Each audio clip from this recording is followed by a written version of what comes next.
Muy buenos días con todos y todas.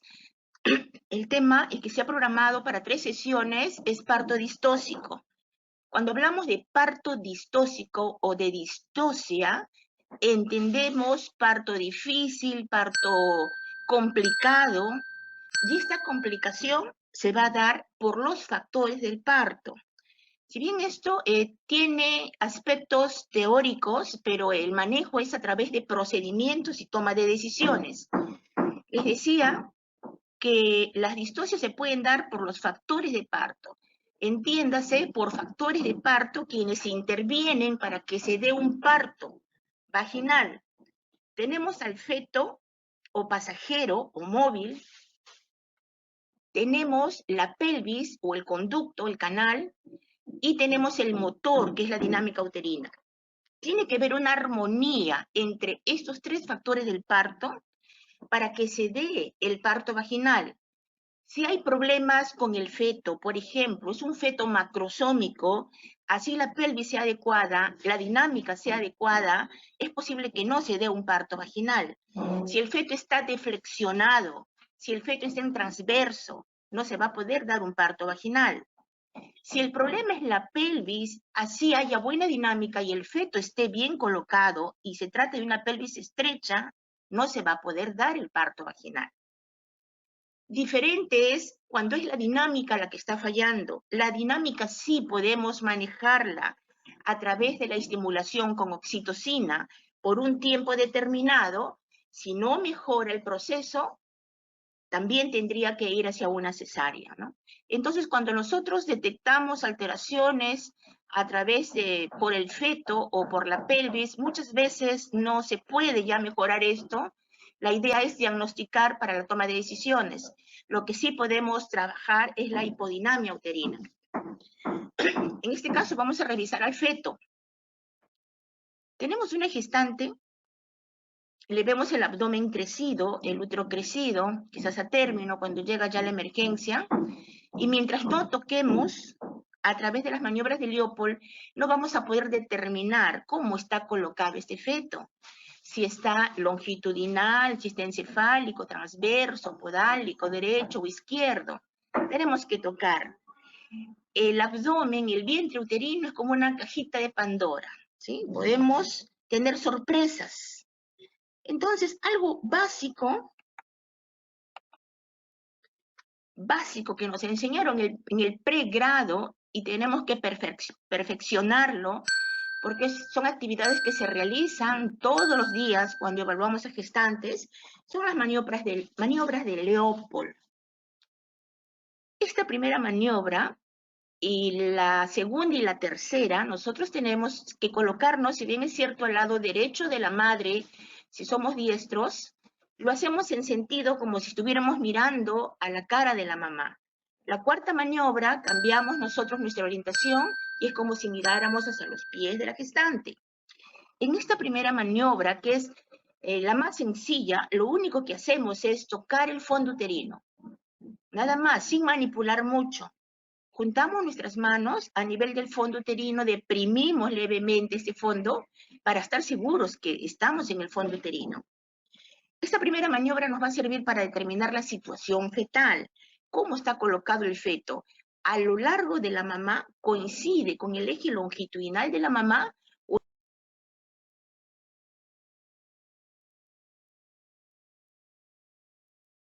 ¿No? El fondo uterino está alto, que está muchas veces pegado a la parte inferior del esternón de la mamá y no queda mucho espacio. Cuando el feto está en transverso, ese fondo uterino es más bajo y no queda un gran espacio a nivel del fondo uterino y el esternón de la mamá. Entonces, esta primera maniobra nos va a servir para determinar la situación fetal, que puede ser longitudinal o puede ser transverso. La segunda maniobra nos toma más tiempo.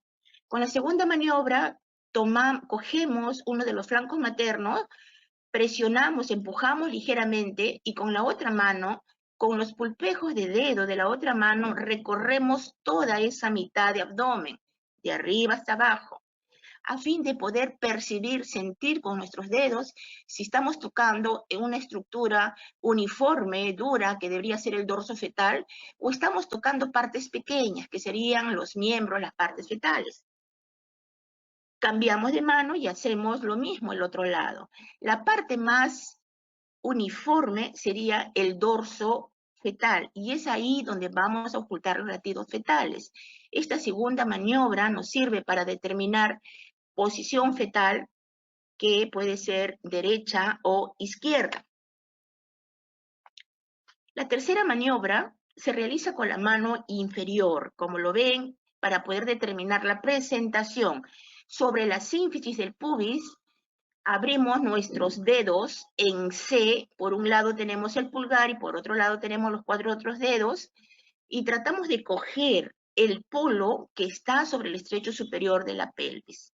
La mano superior la colocamos si es que tenemos dudas para comparar ambos polos. El polo cefálico es más pequeño, es más duro, es móvil, si es que está flotante, y el otro polo, que estaría arriba, que podría ser el podálico, es blando y es mucho más grande. Pero esta tercera maniobra es para determinar la presentación fetal, que puede ser cefálico o podálico, y se realiza solo con la mano inferior. Se utiliza las dos manos si tenemos dudas para comparar.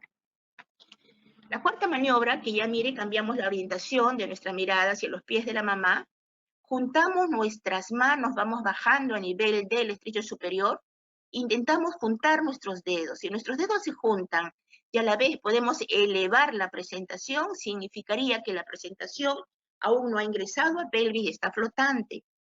Si nuestros dedos no llegan a juntarse y no podemos elevar la presentación, esta presentación, que generalmente es la cabeza fetal, ha ingresado ya a la pelvis. No podemos determinar exactamente a qué nivel está, solamente podemos decir flotante o no flotante, fuera de pelvis o ingresó a pelvis.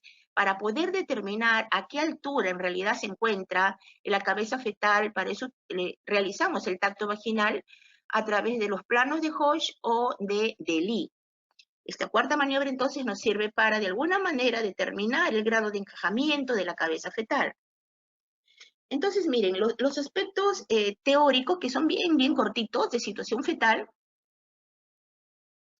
es la relación que existe entre el eje longitudinal del feto y el eje longitudinal de la madre. Si coinciden los ejes, el feto está colocado a lo largo de la mamá, no importa si es cefálico o podálico, a lo largo. Estamos hablando de la situación longitudinal, y la mayoría de los casos, 99 a 99.5% de los embarazos a términos, el feto está en longitudinal. Solo queda un 0.5 a 1% para feto en transversa, y que nos da problemas. Posición es la relación que guarda el punto guía con el lado derecho o izquierdo de la mamá, y puede ser derecho o izquierdo. Si el feto está en longitudinal, la posición la determina el dorso fetal. Si el feto está en transverso, la posición fetal lo determina la cabeza fetal. En 2/3 de los casos se encuentra una posición izquierda, quedando 1/3 para la posición derecha. La presentación fetal es la parte del feto que toma contacto con el estrecho superior de la pelvis y puede desencadenar el trabajo de parto. En el 96 a 97% de los casos, el feto se coloca encefálico, quedando un 3 a 4% para la presentación podálica. Y miren, todo esto nosotros lo determinamos a través de las maniobras. No necesitamos ecografía para poder determinar situación, presentación, posición fetal. Entonces, si el feto queda en situación transversa, está a término e inicia el trabajo de parto, esto es un problema, es una distocia.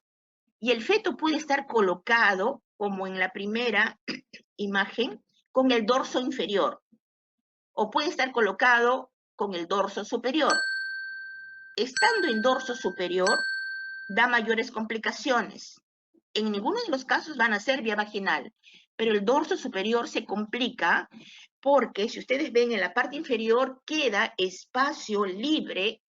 Al romperse las membranas, puede prolapsarse el cordón, o puede salir un brazo, puede salir una pierna y trabarse ahí el feto.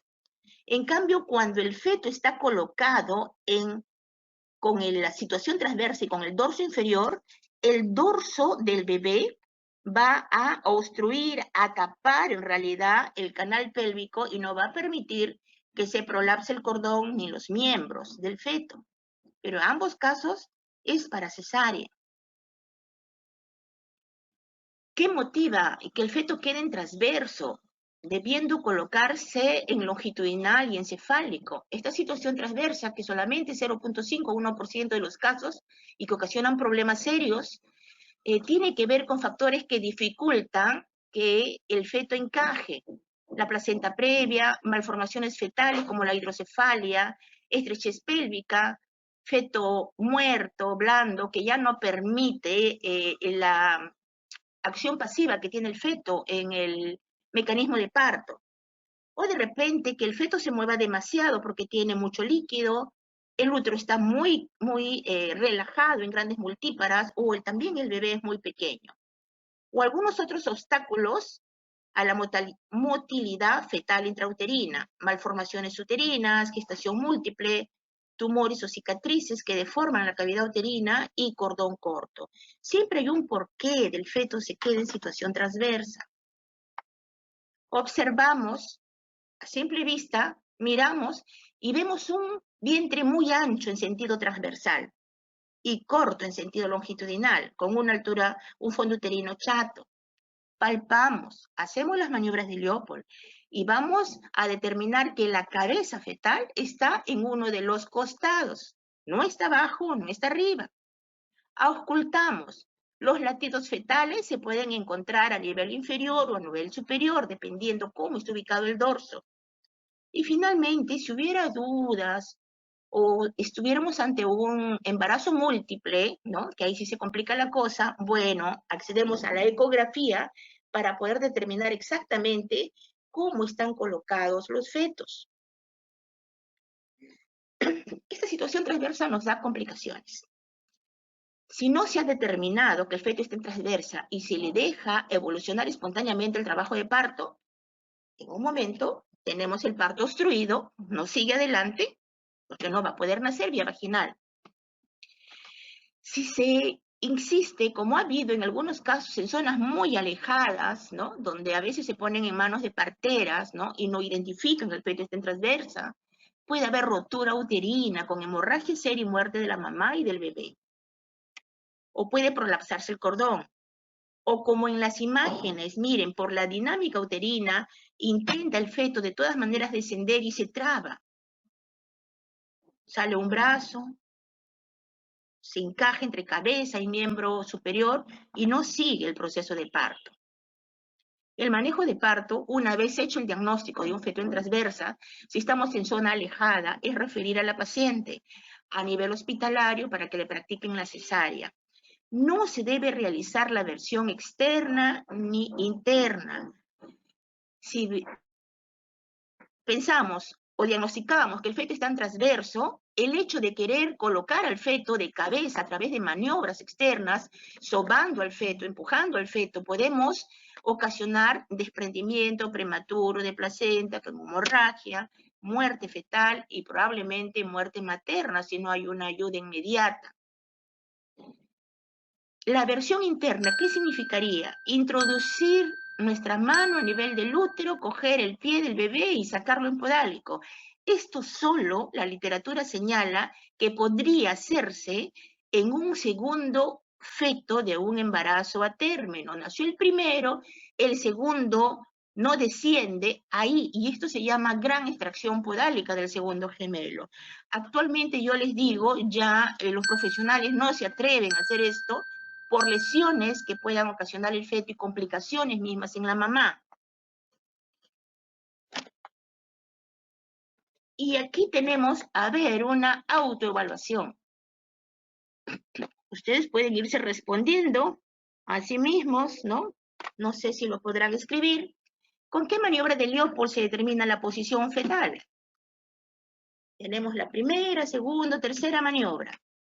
¿Con qué maniobra será? Que determinamos la posición fetal. Es decir, ¿está en derecho o está en izquierdo? Y es con la segunda maniobra. ¿Cuál es la frecuencia de la situación transversa? 1%, 5%, 3%. Esta situación transversa que nos da problemas y que debe terminar en cesárea. Tenemos que es del 0.5 al 1%. Tenemos una alternativa, 1%, marcamos esta. ¿Cuál es la frecuencia de la presentación cefálica? 90%, 96%, 70%. Sabemos que la mayoría de los fetos quedan encefálicos. ¿Cuál es el porcentaje? Es alto, es el 96%. ¿Cuál es la situación transversa que implica mayor riesgo? ¿Dorso superior o dorso inferior? Si es el dorso inferior, va a obstruir el canal pélvico, pero no va a permitir que se prolapse nada. Si está en dorso superior, queda espacio a nivel inferior, ocasionando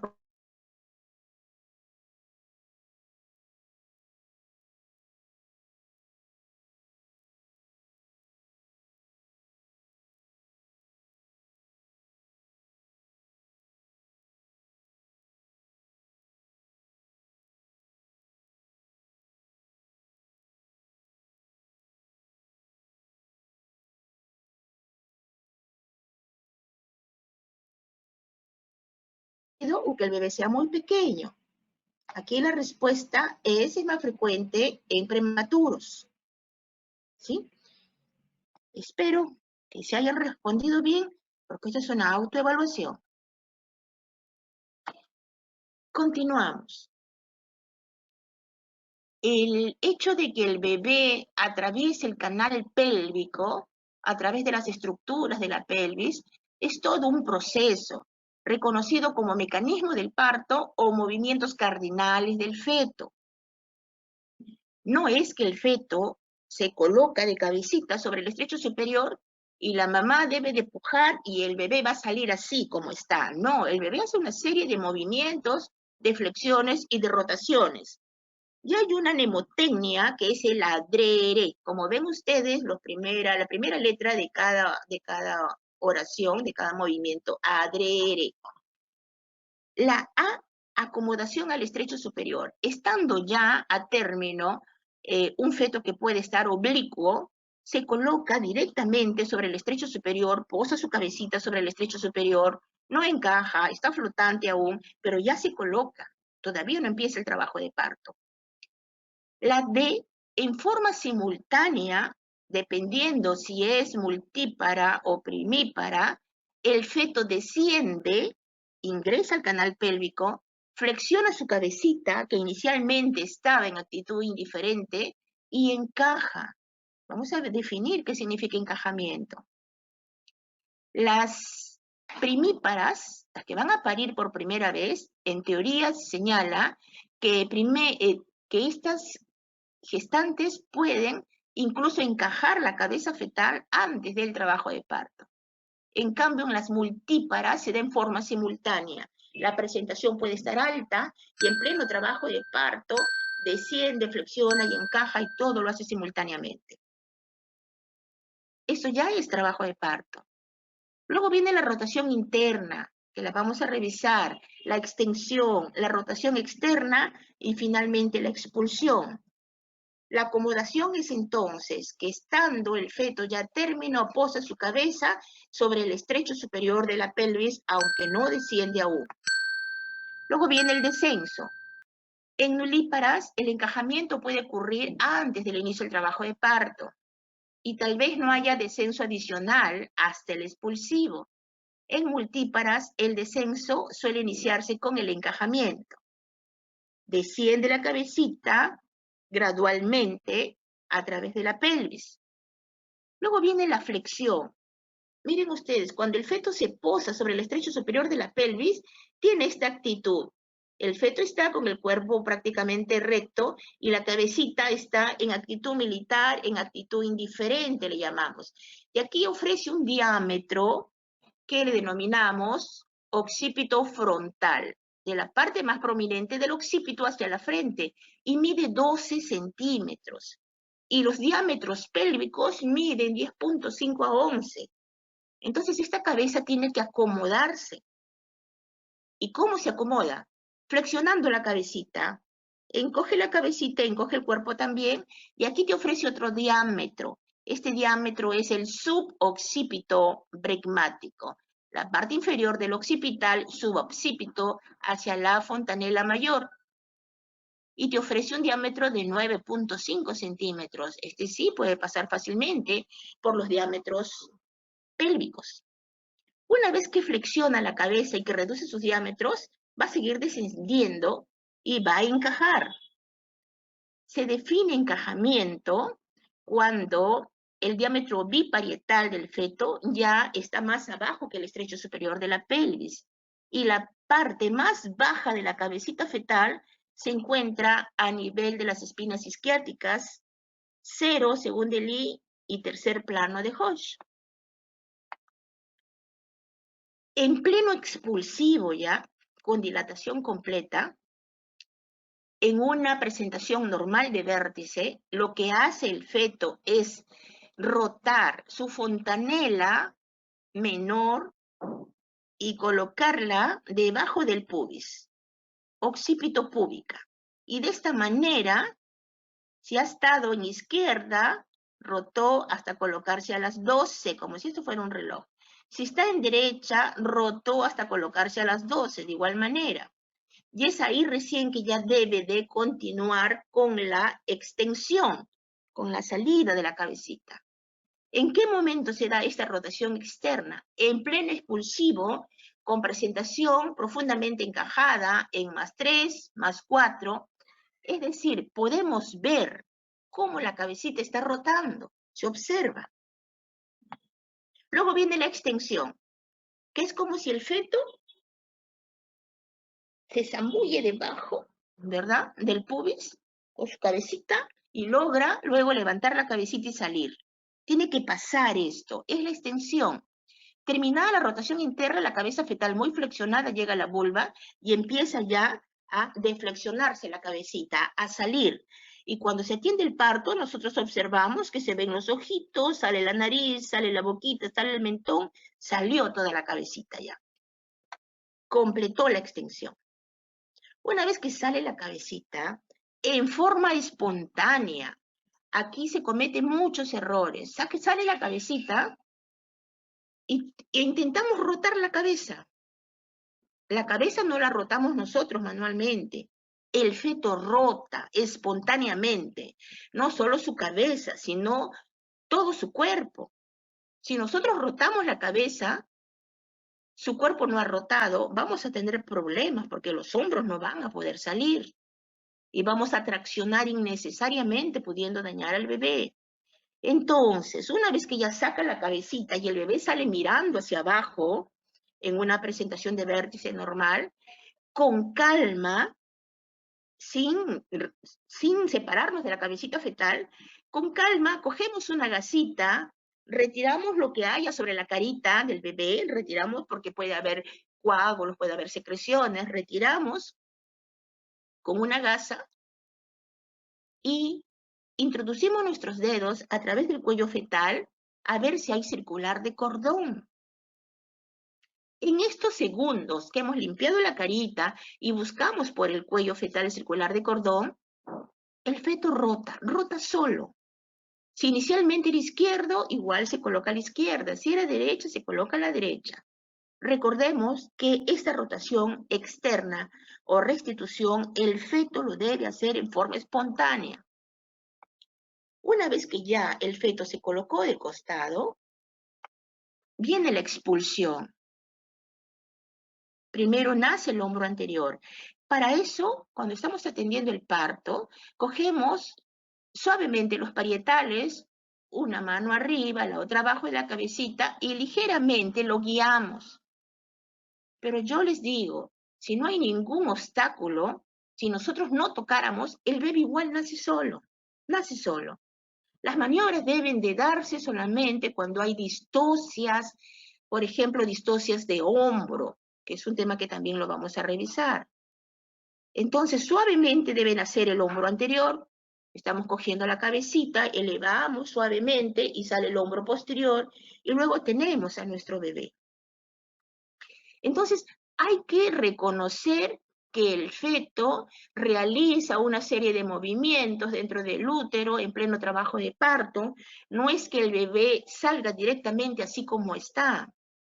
Si nosotros no reconocemos esto o no lo recordamos y un feto está flotante y hacemos lo que no se debe de hacer, que es la maniobra de Christeller, que significa empujar el fondo uterino para que el bebé baje y pueda salir, lo que estamos haciendo es forzando una situación, estamos empujando al bebé sin que éste cumpla con estos movimientos y podemos ocasionar distocias, como han habido en muchos casos con muerte fetal.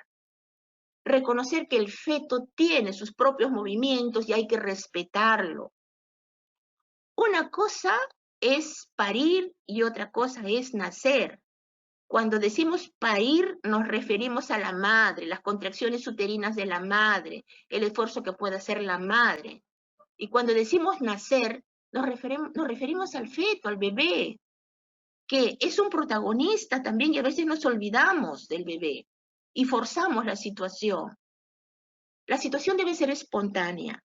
Cuando no se da, tenemos que reconocer las distocias y ahí determinar, ¿podemos hacer algo? ¿Está permitido hacerlo? Christeller no. Christeller lleva complicaciones y lleva juicios a problemas médicos legales. Hay que tener cuidado con eso. Estando el feto en longitudinal, estando el feto en presentación cefálica, izquierda o derecha en posición, pero miren, puede darse esta situación, que la cabecita no esté flexionada, que es lo normal, todo lo contrario, que la cabecita se vaya hacia atrás. Y hay diferentes niveles de deflexión. Esto se denomina distocia en la variedad de presentación de la cabeza fetal y tenemos las deflexiones cefálicas. Y es frecuente por personal de obstetricia o médicos no experimentados que no determinen la variedad de posición de la presentación. Al no determinar la variedad de posición de la presentación, piensas que todo está bien, sigues con el proceso de parto, hasta que en un momento se estanca, se daña el bebé, se daña la madre. Hay que reconocer y tactar, tocar, definir cómo está colocada esta cabecita a través del tacto vaginal. Pero para eso debemos de recordar la cabecita fetal, la cabecita del bebé. Tiene los huesitos no unidos. Se van uniendo a través de los meses y tienen dos espacios llamados fontanelas. Hacia adelante, el hueso frontal está dividido en dos y esta unión se llama sutura metópica. Luego viene la fontanela mayor, que las mamás dicen la mollerita, ¿verdad? Y le tocan la cabecita y hay un espacio blandito donde puede hundirse nuestro dedo suavemente. Es la fontanela anterior. Hacia los lados, entre el frontal y el parietal, tenemos las suturas coronarias. Entre la fontanela mayor hacia la fontanela menor, entre los dos huesos parietales tenemos la sutura sagital. Hacia atrás tenemos la fontanela menor, que es más chiquita, en forma triangular. Y entre los huesos parietales y el hueso occipital tenemos la sutura lambdoidea. ¿Y por qué tenemos que recordar esto? Porque son estructuras, algunas de ellas que pueden tocarse a través del tacto vaginal cuando la mujer está dilatando, y con eso vamos a definir la variedad de posición y decir, ¿esta variedad es normal? ¿Sigamos adelante en el proceso de parto o no? Aquí hay deflexión. Observemos bien o que el equipo decida si es para cesárea.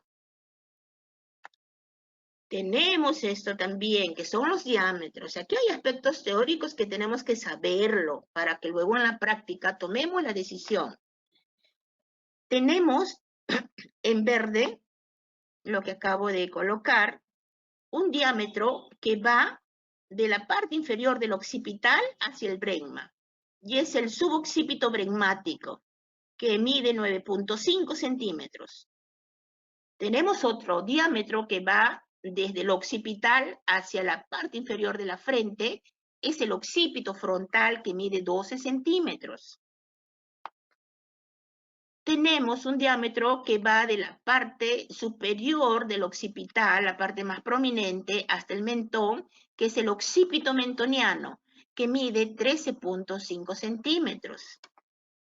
Y finalmente tenemos el submento, la parte inferior del mentón hacia el bregma, submento bregmático, que mide 9.5 centímetros. El feto al momento del parto nos puede ofrecer cualquiera de estos 4 diámetros. Y aquí lo tenemos. En A, si el